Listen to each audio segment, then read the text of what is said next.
Hello students, आज हम पढ़ेंगे angles and their measurements. So in our daily life we come across physical object having two arms joint together at a common point.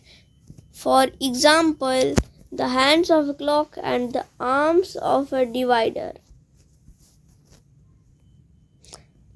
तो मतलब ये जो है हमारा लाइन कहना चाह रहा है, हमारे जो डेली लाइफ होता है, जो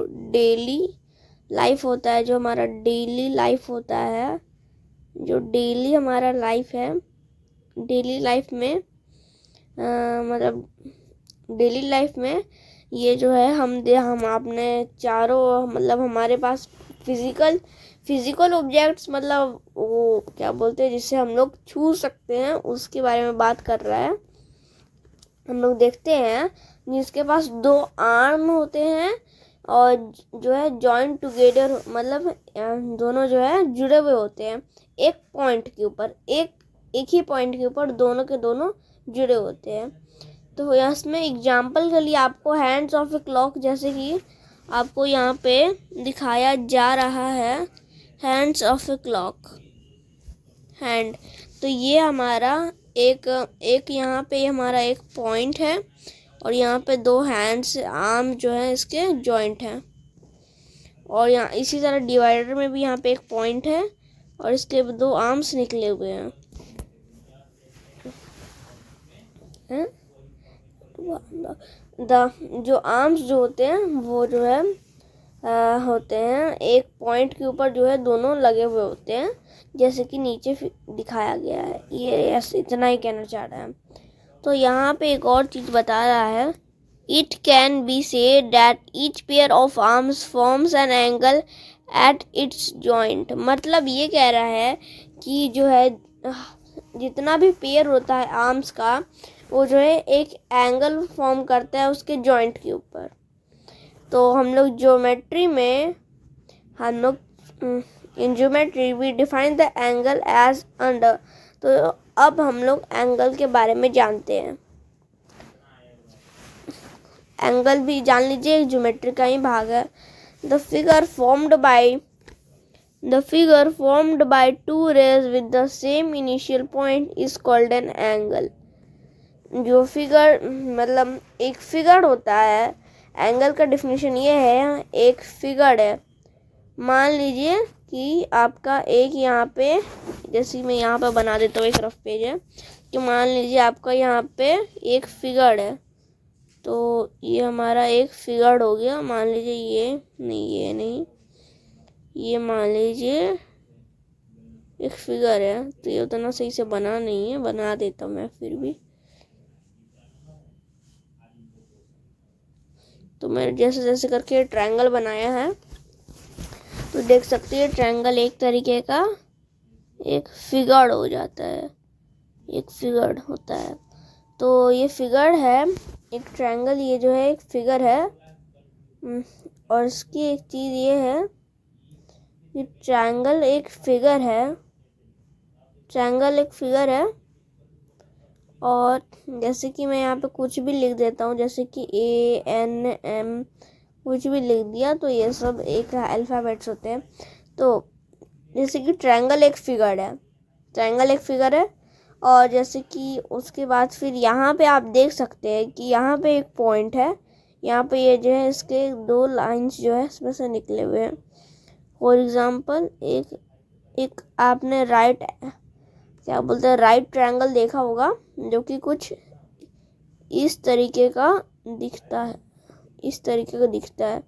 तो यहाँ पे एक पॉइंट पे ये जो है दो लाइन गई होती है।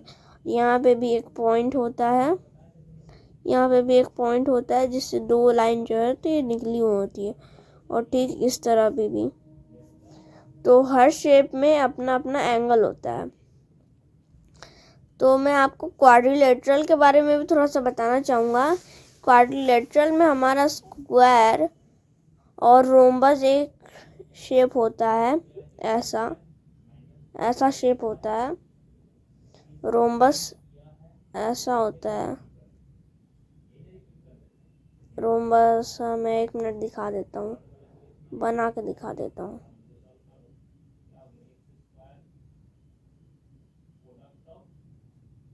रोम्बस ऐसे टाइप में ही होता है, मतलब एक स्क्वायर होता है,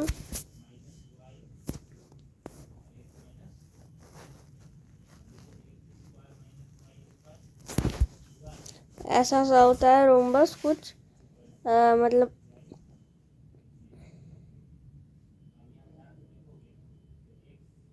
रोम्बस ऐसा होता है, रोम्बस कुछ ऐसा होता है।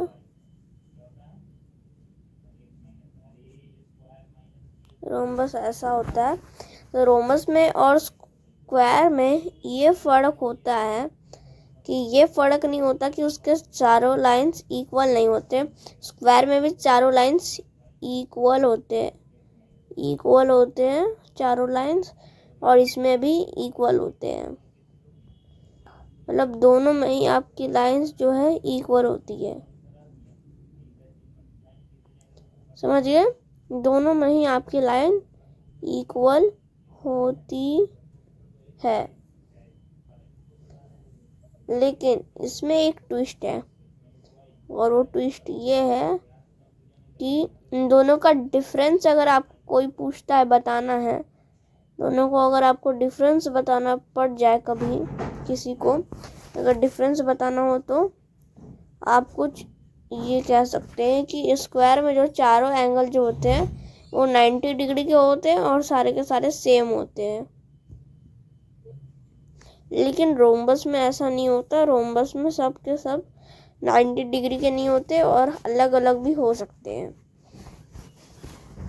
किसी किसी में ऑब्ट्यूज मिल जाता है, तो किसी किसी में आपका एक्यूट एंगल बन जाता है। तो चलिए अब टॉपिक के ऊपर चलते हैं। ये कुछ हो गई बातें, तो आपको एंगल के बारे में बता दिया मैंने।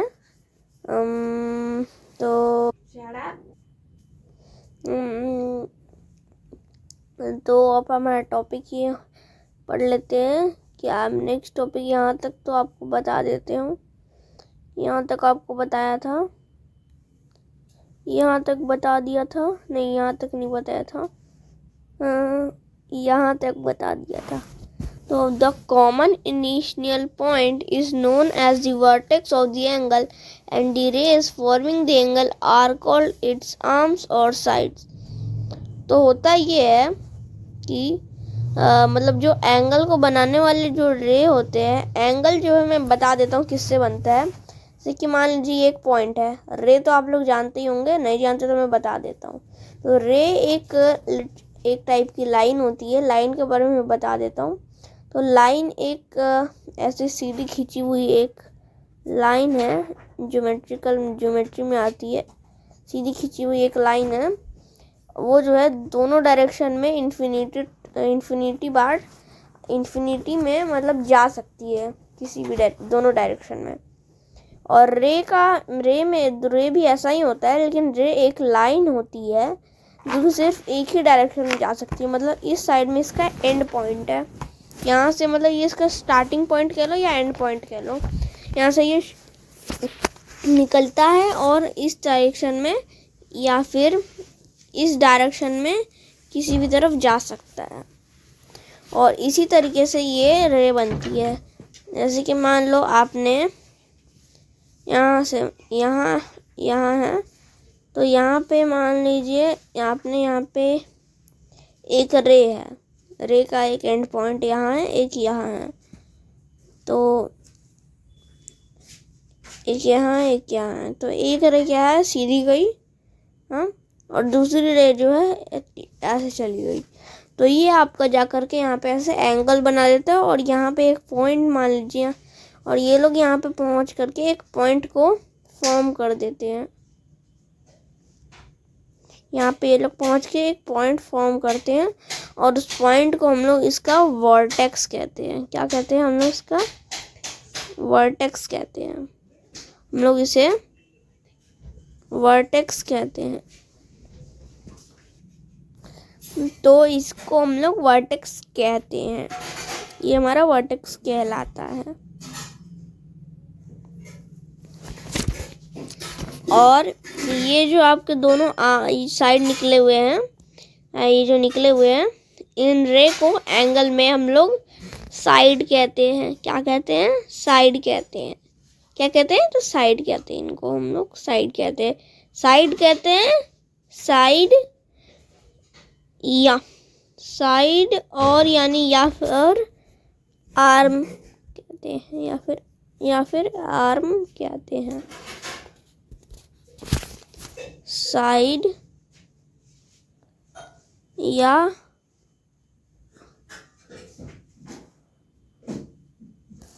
साइड या फिर इसको आर्म कहते हैं। बस बात खत्म। इसको हम लोग साइड या आर्म कहते हैं।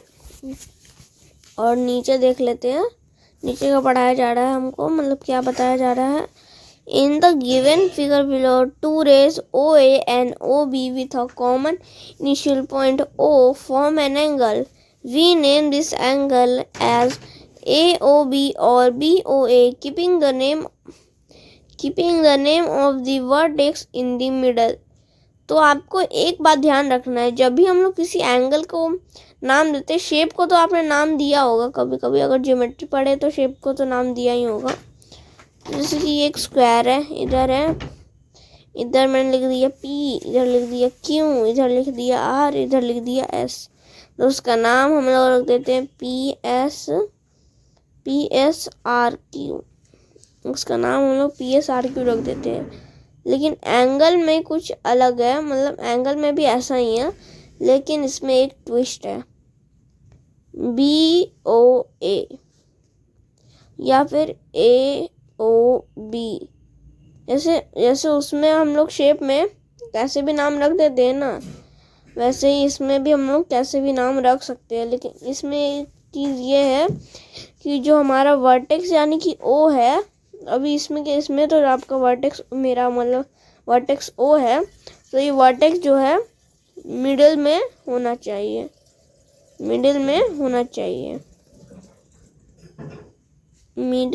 होना चाहिए। ये मान लीजिए आपने ABOBA लिख दिया, तो ये आपका सरासर गलत हो जाएगा। या फिर BAO लिख दिया, तो ये भी आपका सरासर गलत हो जाएगा। और आपका ये दोनों जो है सही हो सकता है। BOA ये आपका हो जाएगा सही, और AOB ये भी आपका सही हो जाएगा।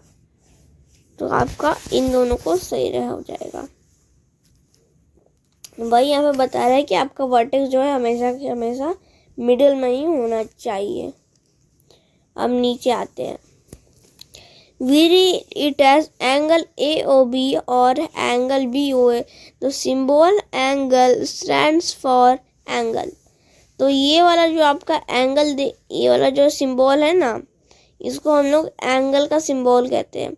मतलब आप किसी भी एंगल का नाम लिख रहे हैं तो उसका नाम जैसे कि AOB है, तो ऐसे ही लिख के नहीं छोड़ देना, तो आपका ये गलत हो जाएगा। आपको यहाँ पे ऐसे ये साइन बना करके तब AOB लिखना होगा। तो फिर अगर आपने डायरेक्ट AOB लिख दिया ना, तो ये आपका कंप्लीट नेम नहीं हो पाएगा। ये वाला आपका सही हो जाएगा। We can simply call it angle O। जी हाँ, हम लोग इसके वर्टेक्स के नाम से भी इसको बुला सकते हैं। हम लोग इसको ऐसे AOB, उतना लंबा एंगल AOB उतना लंबा लिखने की ज़रूरत भी नहीं, हम लोग डायरेक्ट इसको एंगल O भी बुला सकते हैं। इसका यानी कि जो वर्टेक्स होता है उसके नाम से भी हम लोग इसको बुला सकते हैं, एंगल O। तो ये साइन डालना जो है आपका इम्पोर्टेंट है, इसको नहीं डालिएगा तो आपका क्वेश्चन जो है आंसर जो है गलत हो जाएगा। अगर आपने इसको इस साइन को डाला तो आपका सही हो जाएगा, नहीं डाले तब आपका गलत हो जाएगा, चाहे आपने सही क्यों ना लिखा हो। तो आपके हाफ मार्क्स मिल जाएंगे या फिर आपको पूरा कट जाएगा। When there are more than one angle in a figure, we label them 1, 2, 3, etc. and call them angle 1, angle 2, angle 3, etc.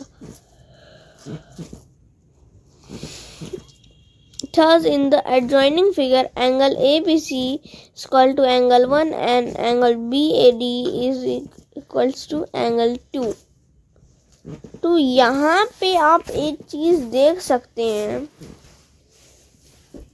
जो कि एक बहुत ज़्यादा मतलब अगर आप देखेगा तो आपको ये देखने में बहुत ज़्यादा मस्त चीज़ लगेगी। सोचेगा कि ये क्या है। ये अगर आपने एंगल पहले भी पढ़ा होगा तो आपने बस ऐसे एंगल देखे होंगे, लेकिन ये एंगल थोड़ा सा अलग है। जैसा कि आप देख सकते हैं ये एंगल बाकी सबसे तो अलग है। तो ये है क्या चीज़, तो अभी बता देता हूँ।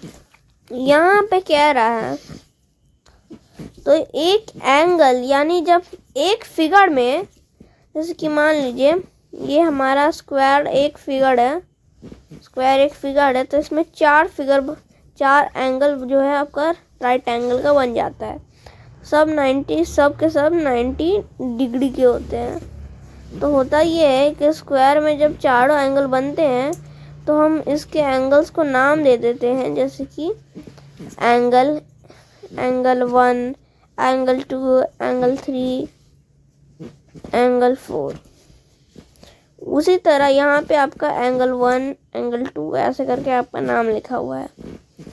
तो यहाँ पे आपका इस एंगल 2 में आपका वर्टेक्स ए है, एंगल 1 में आपका वर्टेक्स बी है। इट्स वेरी इंटरेस्टिंग, आपको भी मजा आएगा।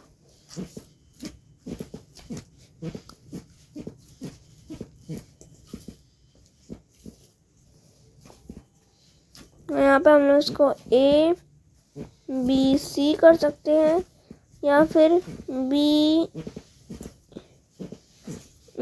थोड़ा सा गलत हो गया, या फिर इसको B A D कर सकते हैं। B A D bad, A B C sack. नहीं, ये सैक नहीं होता। हाँ, तो आपने अभी तक ये जान लिया कि एंगल क्या होता है।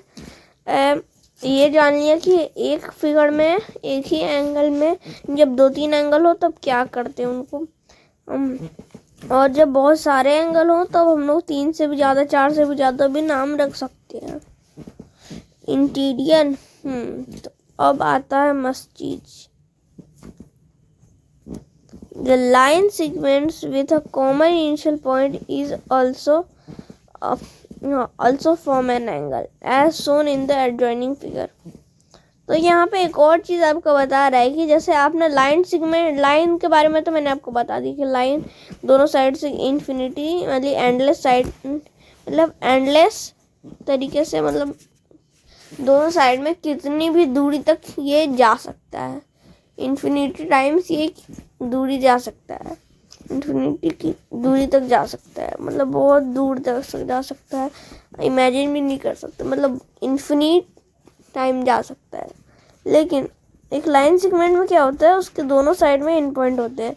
रे में तो क्या था कि बस एक ही था, लेकिन इसमें दोनों साइड है। हो गया कमी पूरी, इसी तो कमी थी बस।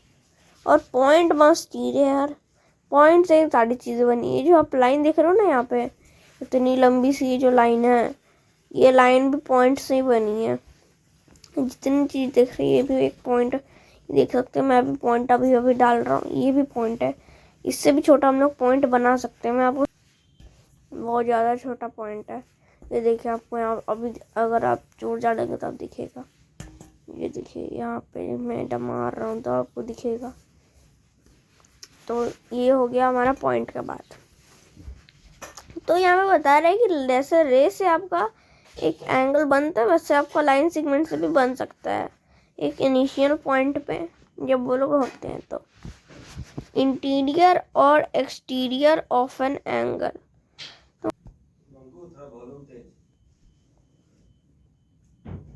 और तो इंटीरियर और एक्सटीरियर ऑफ एंगल ऑफ हम लोग जानते हैं। तो let AO be a given angle. मान लीजिए कि हमारा AOB एक एंगल दिया हुआ है, सच्ची में से दिया हुआ है, नहीं AQOB कुछ ऐसा। फिर लिखता है देन क्या होता है, तो all those points which lie inside the angle from the interior of the angle, all those points which lie outside the angle from the exterior of the angle. Every point of each of the arm of the angle is said to be lie on the angle.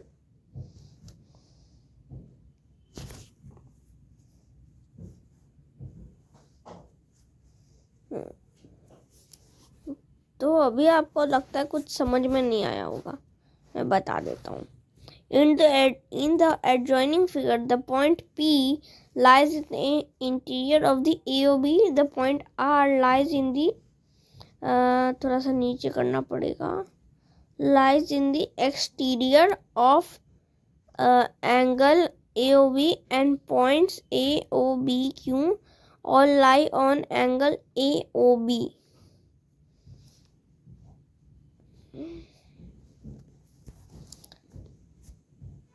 तो इसमें आपको बताया ये जा रहा है कि एक मान लीजिए एक एंगल हमारा दिया है, जैसे ये एक एंगल है, यहाँ पे O इसका नाम है, इसका नाम B है, और ये सब एक पॉइंट है, यहाँ पे पॉइंट, और यहाँ पे A है, यहाँ पे P है, ये भी एक पॉइंट है, यहाँ पे R है, ये भी एक पॉइंट है, यहाँ पे Q है, ये भी एक पॉइंट है।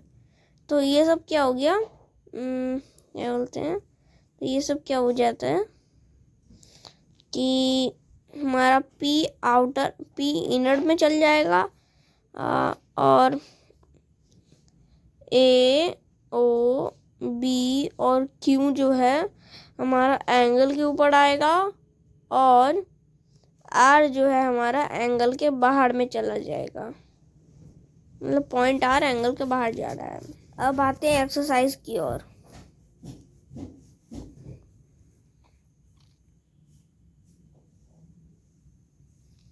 अब पहला तो क्वेश्चन तो सबसे ज़्यादा मस्त है, क्या बोलता है, name 3 examples of angle from your daily life. तो सबसे पहले इसका एग्जाम्पल हो जाएगा क्लॉक, सबसे पहले इसका एग्जाम्पल हो जाएगा क्लॉक। और दूसरा अगर डिवाइडर, तो आपको स्टार्टिंग में पता चलता है कि डिवाइडर भी हो जाएगा, और तीसरा एक और पूछता है, तो हम लोग अब तीसरा एंगल कहाँ देखते हैं, हाँ फैन में। अगर आपके घर में सीलिंग फैन है, मतलब होता है सबके घर में, तो सीलिंग फैन जो है, सीलिंग फैन में क्या होता है कि वो ऐसा होता है, उसमें जो है ऐसे एंगल होते हैं, एंगल मतलब वो भी उससे भी बनता है, एक इधर से जाता है, एक इधर से जाता है, एक इधर से जाता है, ऐसे उसमें फैन के पंखी लगा रहता है, फिर वो हवा देता है गोल गोल घूम के, तो वो भी एक एंगल बना देता है। कितना एंगल बनाता है? अच्छा, तो मेरा आपसे एक क्वेश्चन है कि ये एंगल कितना बनाता है, 1 बनाता है, 2 बनाता है, या 3 बनाता है? ऑफ कोर्स सी बात है, मैंने अभी बना ही दिया, तो 3 ही बनाता है। 3 एंगल टोटली बना देता है, एंगल 1 तो बनाता है, एंगल 1, एंगल 2 और एंगल 3। तो 1 क्वेश्चन हमारा हो जाता है कंप्लीट, 1 क्वेश्चन जो है हमारा हो जाता है कंप्लीट। नेक्स्ट देखते हैं, नेक्स्ट क्वेश्चन क्या है, नेम द बक्शन and arms of angle ABC given in the figure below. तो ये हमें बताया जा रहा है कि हमें क्या करना है। सो यहाँ पे ये जो आप एक एंगल दिखाई दे रहा है, तो उसे हमें कुछ करना है। तो इसमें जो है हम लोग को जो है नाम देना है इस एंगल का, तो एंगल का इसमें हम लोग को नाम देना है इस वाले एंगल का। तो नाम देना है वर्टेक्स का और आर्म्स का। तो वर्टेक्स हमारा हो जाएगा B, और आर्म्स हो जाएंगे BA, और हो जाएगा BA हो जाएगा, और हो जाएगा CB। B और CB हमारा एंगल का आर्म्स हो जाएंगे। ओके, तो हमारा question number 2 done. How many angles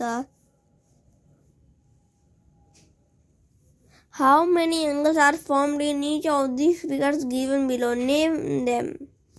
जिसमें हम लोग को एंगल बताने की हर फिगर में कितने फॉर्म हो रहे हैं।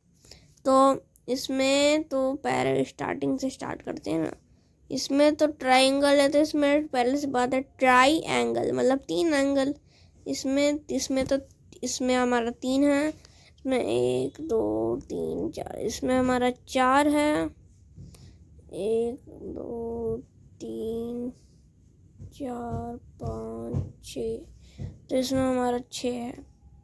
ये भी पता चल गया, 3 बन गया। अब देखते हैं in the given figure list the points which are the interior of AOB, ठीक है, are the exterior of AOB, lie on AOB। तो पहले एक्सटीरियर बता देते। इंटीरियर में है हमारा S और Q। फिर से लिख देता हूँ, S और Q, S और Q है। और एक्सटीरियर में है P और R, P और R मेरा एक्सटीरियर में है। और लाई कौन कौन कर रहा है, तो लाई कर रहा है A N O T B, ये भी होगा।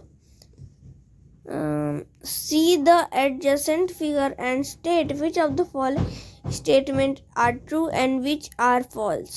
इसमें मजा आएगा क्योंकि ये ट्रू फॉल्स है। Point C is the interior of AOC, ये फिगर को देख के बताना है। पॉइंट C क्या इंटीरियर है AOC का।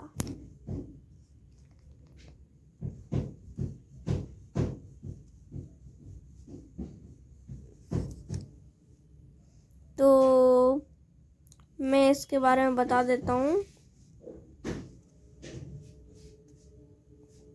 कि ये इंटीरियर फॉल्स है, ये उसके ऊपर लाई करता है, ये जस्ट उसके ऊपर लाई कर, ये बस उसके ऊपर लाई करता है, उसके ऊपर है।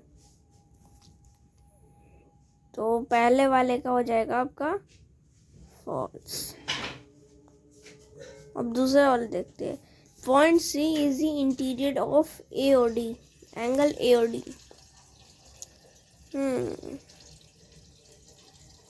हाँ, तो ये सेकेंड वाला आपका ट्रू हो जाएगा for a reason, because A यहाँ पे आपका एंगल बोला जा रहा है AOD, तो D के इन लोग के बीच में C नाम का एक पॉइंट आ रहा है, तो इसलिए ये ट्रू हो जाएगा। क्या हो जाएगा, ये हमारा second number true, first number false. 3 point D is the interior of AOC। अरे बाप रे, ये तो आउट एक्सटीरियर है, ये तो हो जाएगा हमारा सरासर फॉल्स है। अब पॉइंट D इज द नहीं, ये तो हो गया।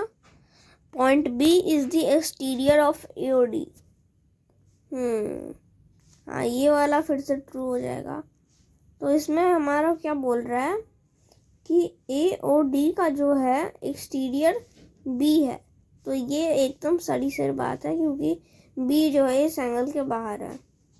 अब एक और है, point C lies on angle AOB। Point C lies on angle AOB।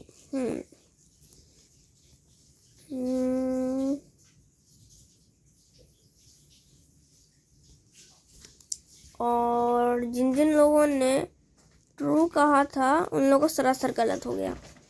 जिन जिन लोगों ने फॉल्स कहा था उन लोगों का सही हो गया है। तो मैं आंसर अनाउंस कर देता हूँ। फर्स्ट का था आपका फॉल्स, सेकंड का था ट्रू,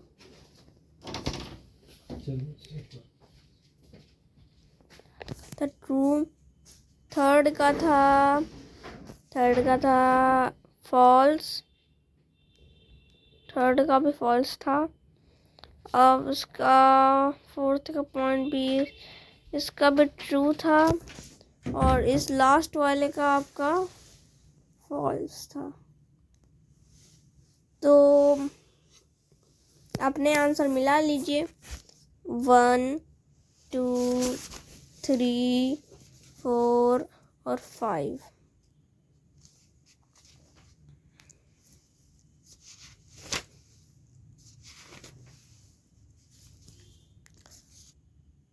तो आज के लिए बस इतना ही। नेक्स्ट पार्ट में हम लोग एंगल और उनके मेजरमेंट के बारे में मानेंगे, magnitude of an angle and its measurement.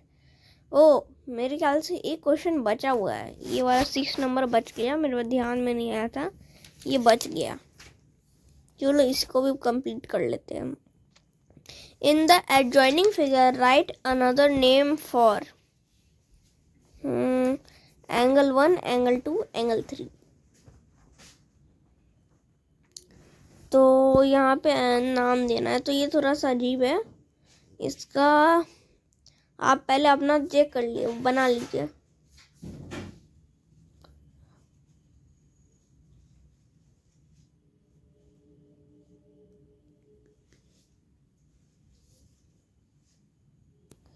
तो मैं फर्स्ट का आंसर अनाउंस कर देता हूँ। फर्स्ट का आंसर है, अगर ज़्यादा टाइम चाहिए तो आप पॉज कर सकते हैं। फर्स्ट का आंसर है, मैं यहाँ पे लिख देता हूँ, फर्स्ट का आंसर है ई पी बी। सेकेंड का आंसर आपको ढूंढना है एंगल 2 का दूसरा नाम।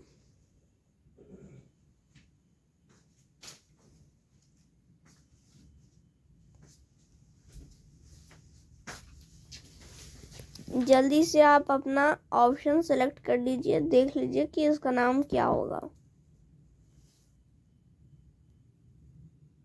चलिए, अगर आपको अभी भी समय चाहिए तो आप वीडियो को पॉज कर देते, क्योंकि अब मैं आंसर अनाउंस करने जा रहा हूँ।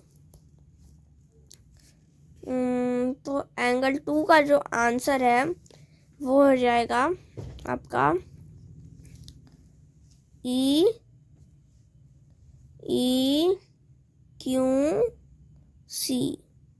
और अब आपके पास तीसरा का चांस है, तो तीसरा को बताइए, एंगल 3 का दूसरा नाम क्या है?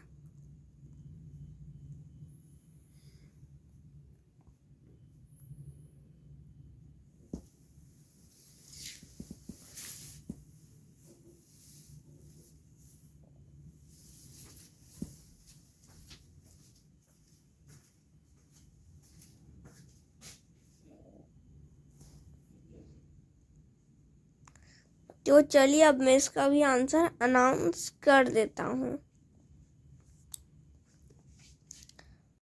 ओ गाइस, जो मेरे इसमें जो है, इस वाले में थोड़ा सा एक गड़बड़ी आ गया है। सो इसका आंसर आपका ई पी नहीं, मतलब ई क्यू सी नहीं, पी क्यू सी होगा।